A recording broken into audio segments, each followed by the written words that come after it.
Hey, welcome. Ever stop to think about how the very ground beneath our feet can actually shape history? Well, today we're diving into a really cool story, ancient China. We're going to see how its land, we're talking rivers, deserts, mountains, the whole shebang, literally molded its people, their ideas, and even their most incredible achievements. So let's kick things off with a huge question, one that's really at the heart of this whole thing. How does the land you live on actually shape who you become? I mean, really think about it. For ancient China, the answer to that question was pretty simple. It was everything.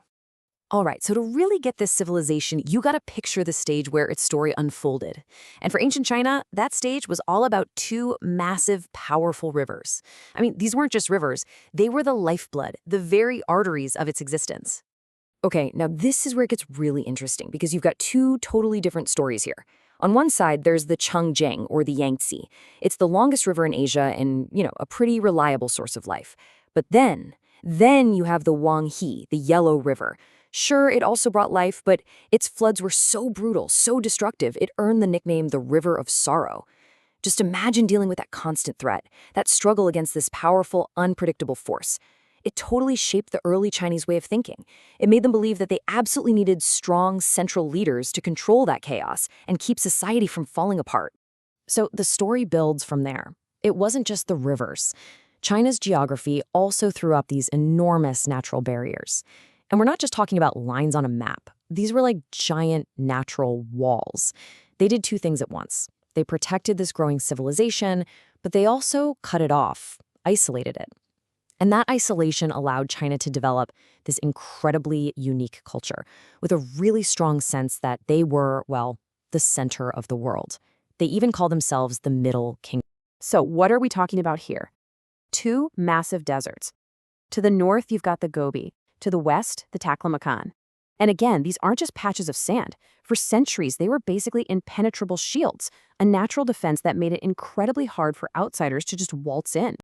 And hey, if two giant deserts weren't enough of a barrier for you, just look west. You've got the Himalayas. This mountain range created another unbelievable natural wall.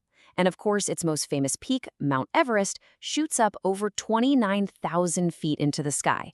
It is literally the tallest mountain on the planet. And this really puts that scale into perspective.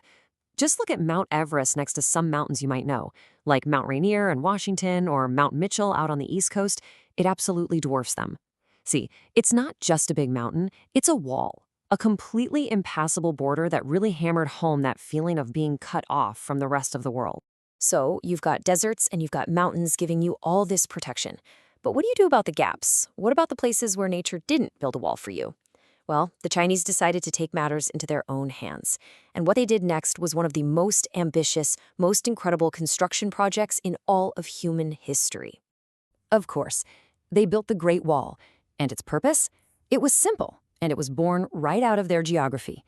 The idea was to finish the job that nature started, to complete that ring of defenses.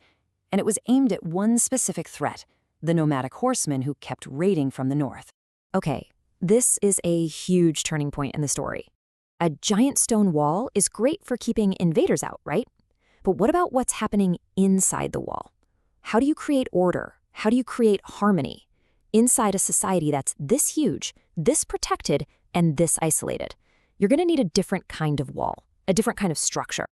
And that very question, how do we create order, led to the rise of some really powerful ideas. A couple of major schools of thought popped up, and they each had very different answers, competing visions for the best way to run this massive, complex empire. So, in one corner, you had this guy Han Fei and his philosophy, legalism. His take on people was, well, not great. He basically said, look, people are selfish by nature, so the only way to keep order is with super strict rules and really harsh punishments. But in the other corner, you had Confucius. He had a totally different idea. He argued that a good society isn't built on fear at all. It's built on a foundation of respect, where everyone knows their place and does their duty to others, honestly and with integrity. So these ideas, especially the Confucian focus on order and everybody having a role, led to a really practical way of actually running the country, a bureaucracy.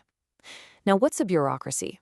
It's just a system where the people making the big decisions are trained professional government officials, not just rich guys who inherited their jobs.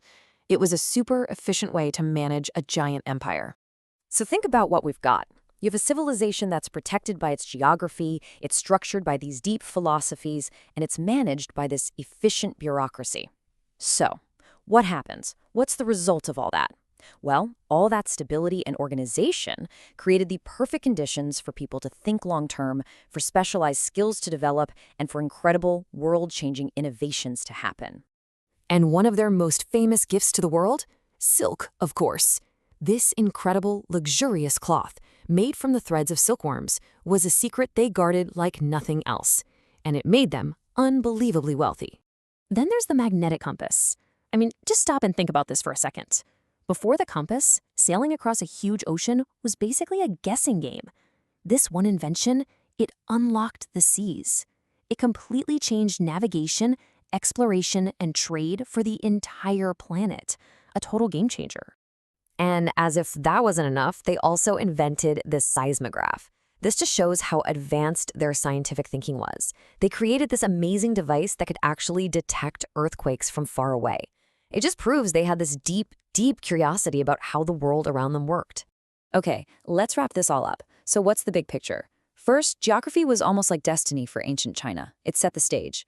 That led to the need for walls, not just physical ones like the Great Wall, but also philosophical walls, these systems of belief like legalism and Confucianism to create internal order.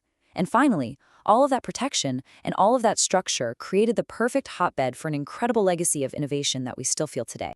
And that kind of brings us to one last thing to think about. Ancient China was so fundamentally shaped by its walls, the ones nature built and the ones they built themselves. It really makes you wonder, doesn't it? In our world today, which is so interconnected, where we're always trying to tear down walls, what are the big forces that are shaping us?